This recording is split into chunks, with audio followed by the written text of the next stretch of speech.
The Young and the Restless. Spoilers. FU Monday Update. The 20th of July, 2026. Welcome back to our channel, fellow Genoa City gossip.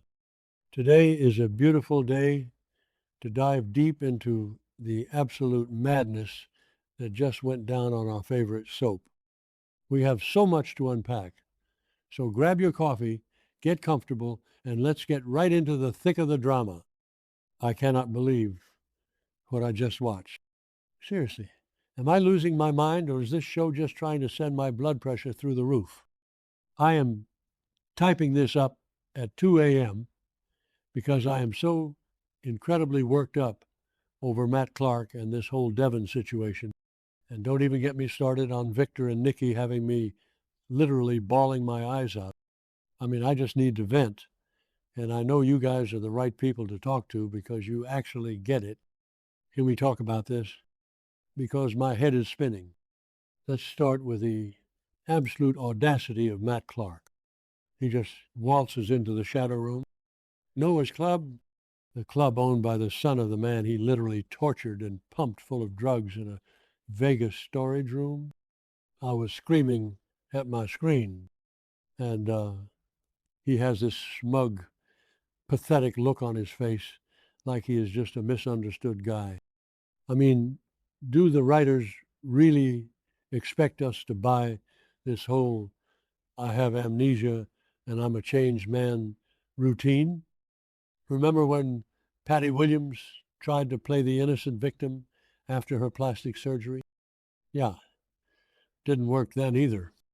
It is just so insulting to the fans who have watched him terrorize this family. But what really gets me is Sienna Bacall. She is standing there looking at the man who was a complete monster to her when they were married, and she actually lets him order a drink. She tells him he was awful, but then adds that there were good things too. Girl, what good things? He is a psychopath. And then he has the nerve to ask her how things are going with Victor. He tells her he doesn't trust Victor or anyone, and they don't trust him. So Sienna, being the only one with half a brain in that specific conversation, asks if he's planning something. And of course, he says he has no plans. And then he grabs her hand. He holds her hand and tells her she deserves a good man. I am sorry, but I was physically cringing. It's like he's playing this twisted psychological game, testing the waters to see who he can manipulate first. He is totally trying to get into her head. Wait, I'm getting ahead of myself. Let's talk about Noah's reaction, because that was the highlight of my week. Thank God Noah finally showed up and ripped into him. I have never cheered so loud for Noah Newman in my entire life. He went off, and it was entirely justified. Matt is standing there whining about how everyone deserves forgiveness. No, Matt, you don't. You don't get to kidnap people, force Nick into a drug relapse, and then demand a clean slate because you supposedly bumped your head and forgot who you are. Noah is a protective son, and seeing the man who almost killed his dad just hanging out at his club, I would have thrown a punch, honestly. And then Nick and Sharon walk in. The timing, it was cinematic perfection. Nick and Sharon had just been at Crimson Lights, stressing out of their minds about Nicky's bandages. Nick was venting about how Matt living at the ranch isn't helping anything, and how he just wants to erase Matt from his mind and his life. Sharon totally agreed, because of course she does. She has severe PTSD from being held hostage by Martin Laurent. So they decide to go to the shadow room to see their son and get back to normal life. And boom, there he is, harassing their son and his ex-wife. Nick's reaction was everything. Matt is whining about being tired of proving he's a human being, and Nick just shuts him. You have no right to demand or expect forgiveness. Yes, Nick. Tell him So Matt pulls his little dramatic exit, saying, "None of you will ever see or hear from me again. I'm out of here. Good riddance." But honestly, do we believe him? Absolutely not. He's plotting something. I know some people are loving this amnesia storyline and think he might actually be redeemed, but personally, I think he's a ticking time bomb. Okay, back to the point, because I need to talk about Devon Winters before I literally explode. What on earth is happening to Devon? Lily and Nate are sitting there having this intense discussion about him, and Nate hits the nail on the head. Devon is not himself. He is completely spiraling. I've been watching since 2015, and Devon has always been the level-headed billionaire. But ever since he found out the date Mariah is getting released from her mental health facility, he has completely lost his grip on reality. The trauma of her kidnapping Dominic has broken him. But instead of dealing with it, he is projecting his rage onto everyone else. And now we have this Chancellor Winters mess. Lily is actually defending Kane Ashby running the company. Kane Ashby, the man who literally blackmailed her with his bone marrow to save Malcolm. I mean, I kind of get it. She's backed into a corner and she wants to save her uncle. But Nate is totally right when he says Kane is just sucking up to her. Lily tells Nate she trusts Kane to do a good job and that Kane just offered Billy Abbott a job. Billy Abbott, as if Billy doesn't have enough drama going on with Sally's pregnancy and Jill's interference. But then Lily drops the real bomb. Kane hired Holden Novak. Holden, who is Malcolm's secret son with Stephanie Simmons. This family tree is getting so tangled I need a whiteboard to keep track. Lily tells Nate she hasn't told Devon about Holden yet, but she's going to tell him when he gets back. She admits she doesn't know how Devon is going to react because he's been so angry lately. She says she feels like he's not himself and that there is some deep regret hiding inside him. Nate agrees and offers to talk to Devon, but then Kane shows up and Nate bails. Smart move, Nate. I wouldn't want to talk to Kane either, because guess what? Holden already ran into Devon, and Devon completely lost.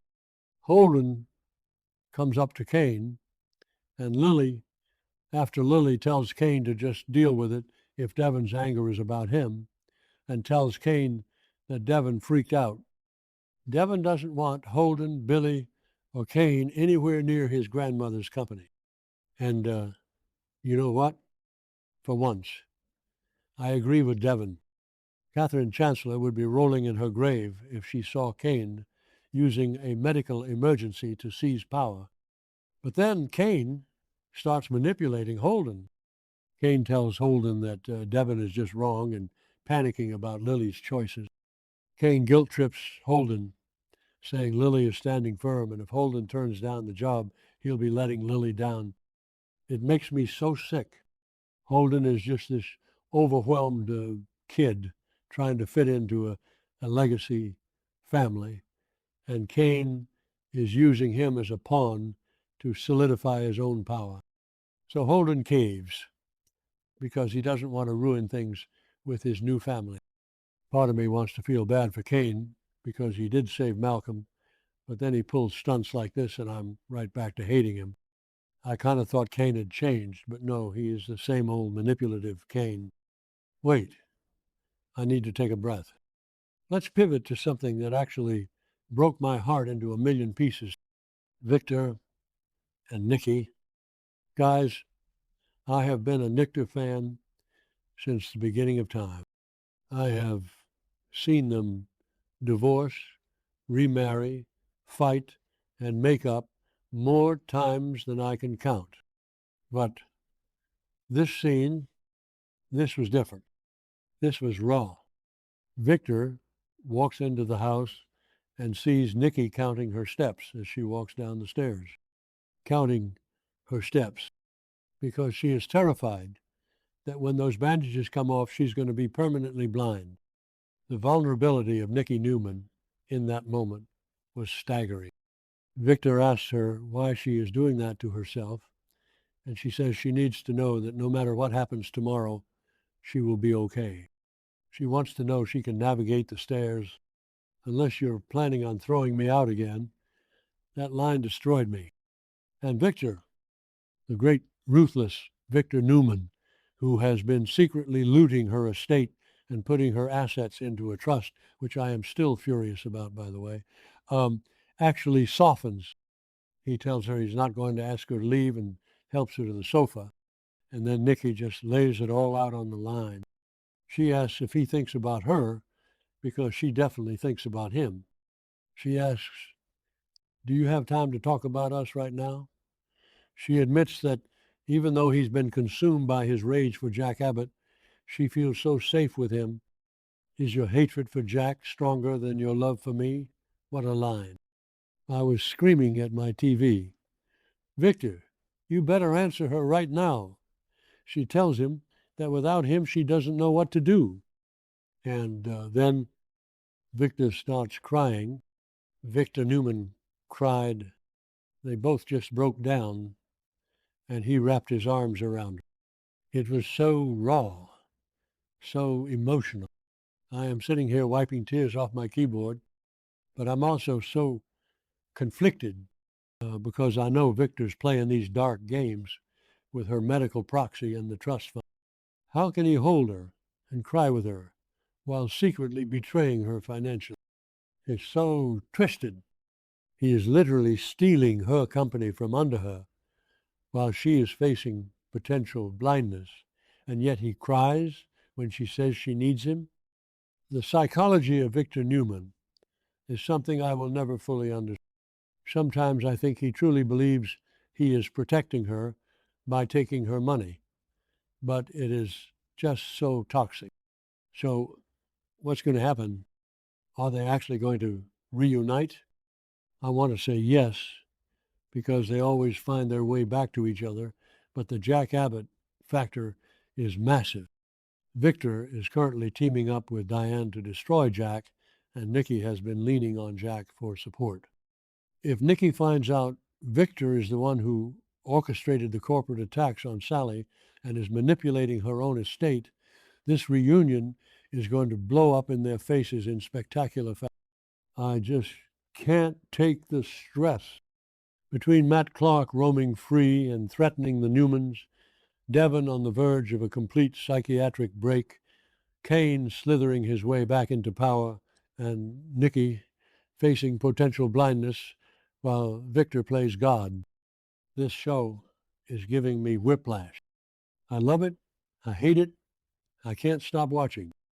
Please tell me I'm not the only one feeling this way. I mean, am I crazy for being this invested in these fictional people?